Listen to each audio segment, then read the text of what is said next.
Good afternoon, everyone, and welcome back to your favorite at home in the basement podcast by yours truly, Kyle Brenchley. K Brench in the house. Woo woo! Fan Talk, as always, YouTube, Spotify, iHeartRadio. That's where you can find me. If you're new to Fan Talk, my name's Kyle. I love sports. I love to talk about it. I'm really just, trying out this podcast thing and rolling with what I do. Looking for more opportunities to have fun and to talk about sports. So here we are. We have a lot to talk about today, as always. I like to keep things brief, though. As you know, my episodes will be around 20 minutes because I know you guys have a lot of things to do. It was Halloween yesterday, so happy Halloween. Since I only make these weekly, it's hard to, talk about holidays, especially if the holiday's on a Tuesday, and I film these usually on Wednesdays. But happy Halloween. Hope you guys had fun. Hope you guys dressed up. Ate a lot of candy. It was a good time. I hung out with some friends, watched Hocus Pocus. I know that wasn't my ideal Halloween night, but as an adult, sometimes you just do what you gotta do, right? And it was a good time. So spooky season is officially over. October, the best month, is officially over. We're moving into November, and because of that, the college football playoff rankings are out. We'll talk about that in just a minute. The NFL trade deadline completed, wrapped up on Halloween. There were a few moves. We'll talk about that as well.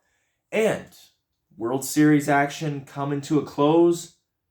Game 5 tonight, potentially the end of the line for the Arizona Diamondbacks. We'll talk about that as well. But thank you guys so much for listening. I just want to give you a quick shout out. Thank you so much. Go check me out on Instagram at KBrench. Also, I have a sports account at KBrench Sports. And then on Twitter, you can just search Kyle Brenchley, and I'm on there as well. I tweet a lot about mostly the Denver Broncos, mostly Utah Jazz, different things I see out there in the sports world, Pittsburgh Pirates stuff, kind of following my teams and following, the leagues as a whole. So go check me out on there and hit the subscribe button if you haven't done so already. Share with a friend, leave a comment, or just watch. Do as you please. Thank you so much for tuning in, though. Okay, let's start with the World Series. Let's start with baseball.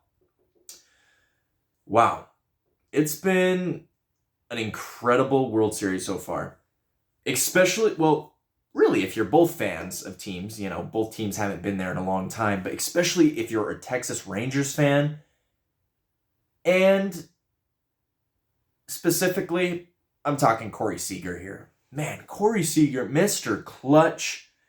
Game 1, he hits a 2-run home run to tie the game. Game 3, he hits a home run to, extend the lead, which eventually led to a Rangers winning and going up 2-1. And then last night in Game 4, I was thinking the Diamondbacks would bounce back, punch back and make it 2-2. But no. Corey Seager blasts a home run.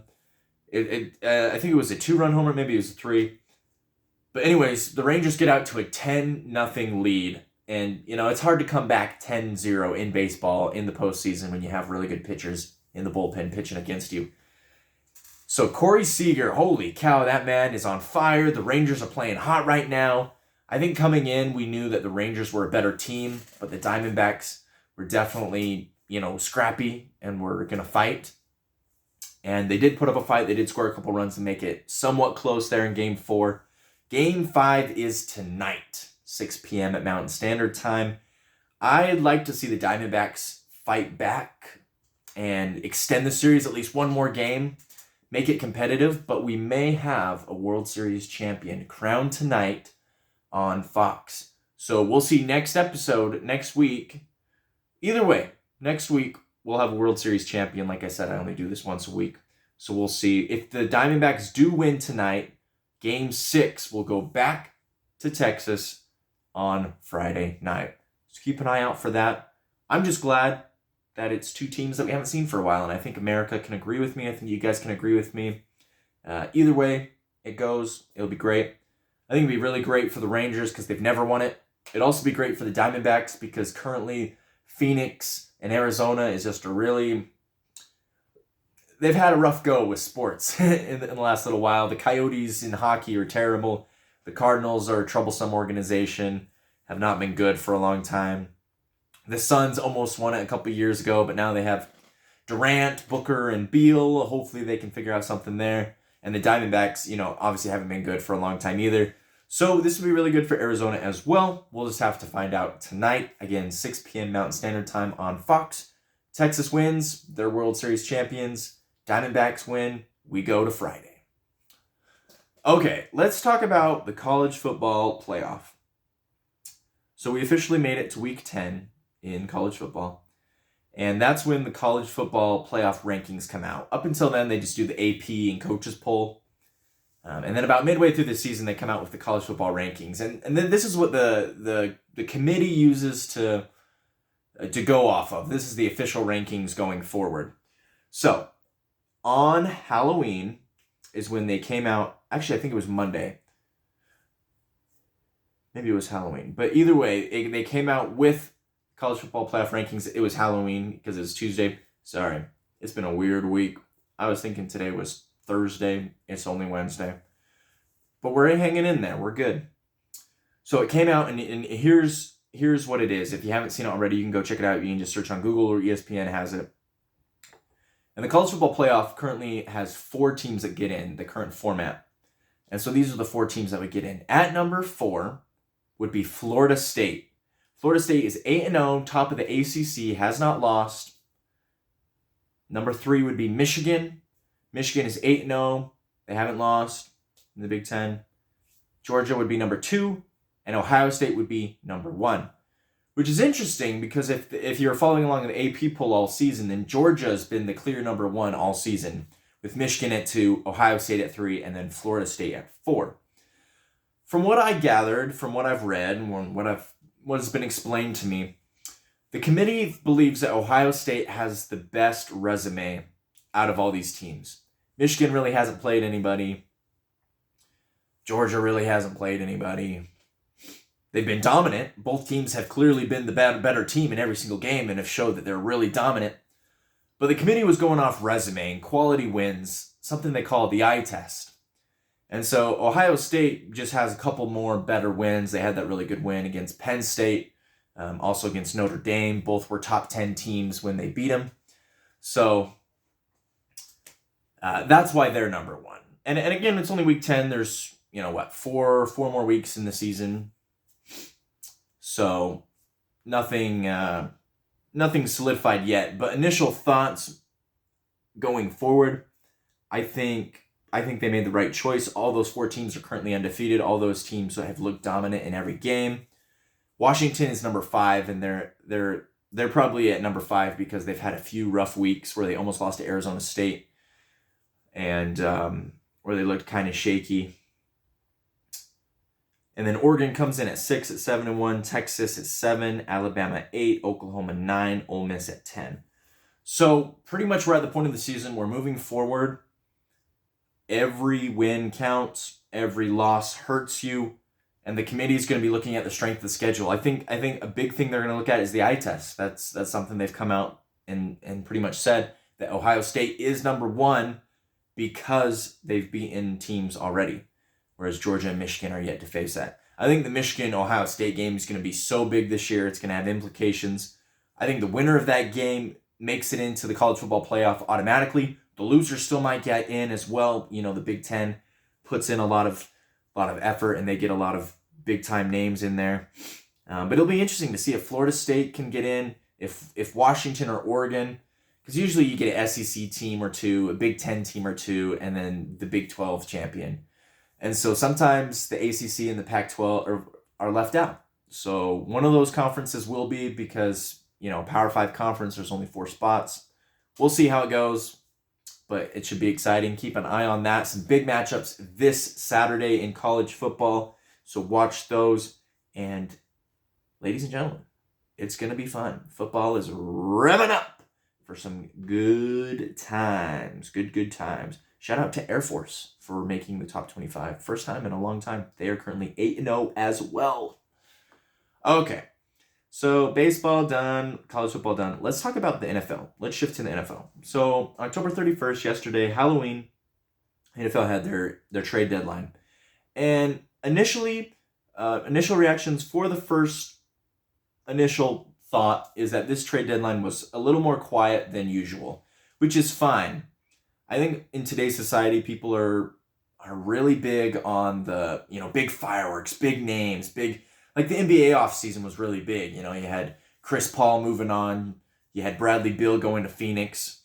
You had the Damian Lillard trade. There were some big names, and then now with the James Harden going to the Clippers, it seems like the NBA is more like that. It's more, you'll find that in the NBA more, where these big name trades, big things happen, big fireworks. Not so much in the NFL, at least this season. In the past, definitely, but not so much in the NFL this season. So let me just talk about some of the trades that went down. So some notable ones: the Washington Commanders shipped 2 of their best defensive ends off. Really good Commanders D-line. They shipped off Chase Young to the 49ers. That's going to be scary. The 49ers already have a really good defense. Chase Young lining up on the other side of Bosa. Oh, man. Quarterbacks beware. They have a really good team. Really good team. And then they sent Montrez Sweat to the Chicago Bears, which I thought was interesting. It almost seems like the Washington Commanders are trying to gain some draft capital and maybe, draft a quarterback really in this next draft if Sam Howell, doesn't pan out. But it was kind of interesting how they unloaded, some good defensive weapons in turn to get some draft pieces. The Vikings got Josh Dobbs. As you know, Kirk Cousins tore his Achilles and is out for the season. So the Vikings were looking for somebody to start at quarterback. They will go with Jaron Hall this Sunday, the rookie out of BYU. But they did get Joshua Dobbs from the Cardinals. The Cardinals are hoping to get Kyler Murray back at some point. Josh Dobbs was kind of just, there to fill in. And he did a decent job. The Cardinals are 1-7, but, Dobbs did do a lot of good things for that offense while he was there.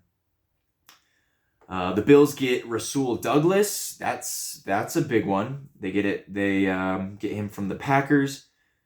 Donovan Peoples-Jones is going to the Lions. Not quite as big. I think probably the biggest one were the Commanders trades, I would say. Or maybe Leonard Williams going to the Seahawks. He was on the New York Giants. He was a defensive lineman, captain, really good player. The Seahawks making a push for the playoffs, let me tell you that. Getting Leonard Williams from the Giants. But yeah, mostly it was that. There was like some others, low names. Derrick Henry didn't go anywhere. Jalen Johnson didn't go anywhere. Devontae Adams didn't go anywhere. Jerry Jeudy didn't go anywhere. So there weren't too many crazy trades that happened. A few key pieces moved around here and there. And now teams, no more trades. No more trades. Now teams moving forward are going to have to do with what they have. So it'll be interesting to see what happens moving forward with everything. And segueing into that, let's talk about some Week 9 picks in the NFL. If you're new here, I pick, like every other, expert or TV personality out there, I'll do my weekly picks for the NFL. I've kept a running total of everything the whole season. I did miss 2 weeks, so I'm not counting those weeks because I was away. But last week I went 10-5 with, I did miss on my upset pick, and I did miss on the Bengals and 49ers. That was kind of a toss-up. But other than that, pretty well, 10-5. My season record is 59-35 currently, so not too bad at all. Let's jump into Week 9. Let's see what we got on the docket this week. Thursday Night Football, we have the Titans and the Steelers. So let's talk about the Titans. At quarterback position, Ryan Tannehill replaced by Will Levis, the rookie out of Kentucky. And in his first NFL game, Will Levis throws 4 touchdowns in his debut. No turnovers, no interceptions. 3 of them to DeAndre Hopkins. And propels the Titans to a win over the Falcons. Have the Titans found their new QB1? We'll see. But that's a really impressive start. Let me just say, a debut and you throw 4 touchdowns, really impressive. They visit the Pittsburgh Steelers on Thursday Night Football in Pittsburgh. Never easy to play in Pittsburgh. Never count Pittsburgh out. Their defense is tough as nails. Kenny Pickett has shown some signs of good things. He's injured, though. He might play. He might not. If not, Mitchell Trubisky's in. I don't think the Steelers' offense is really going to do much. And so it's really going to come down to, can Will Levis have another great offensive game? If he can, the Titans win this football game. If not, if the Steelers play tough defense, I've seen them in the Browns game early on, Monday Night Football. They literally won because of the defense. They had 2 defensive touchdowns. That could happen again. I don't think so. I think the Titans win. I think Will Levis gets his second win and go 2-0 and move forward as QB1 for the Tennessee Titans. Then we're jumping to Deutschland, Germany. We're having the Frankfurt games. First time ever the NFL has played in Frankfurt. The Dolphins are playing the Chiefs. Dolphins coming off a solid win against the New England Patriots. And the Chiefs coming off a loss against the Denver Broncos. First time they've lost to the Denver Broncos in 8 years. We'll talk about that game more in a second. But the Dolphins are currently 6-2. And they are 6-0 against teams with losing records and 0-2 against teams with winning records. I think the Chiefs bounce back. I think Patrick Mahomes doesn't have 2 bad games in a row. And they beat the Dolphins in Germany. Close game, though. Probably a shootout. Tua throws for 3 touchdowns. Mahomes throws for maybe 4. And the Chiefs win. Vikings at Falcons. Like I said earlier, Jaren Hall is going to get the start for the Vikings. And on the other side, the Falcons are going to roll with Taylor Heineke. Yeah, you guys remember him? He was the Commanders quarterback for the last 3 years. He almost won that playoff game against Tom Brady in the 2020 playoffs. If they would have won that game, that would have changed the whole dynamic because the Bucs went on to win the whole thing. It'll be interesting to see. This game is in Atlanta. I think the Vikings struggle. I think Jaren Hall doesn't really find his footing, at least not initially.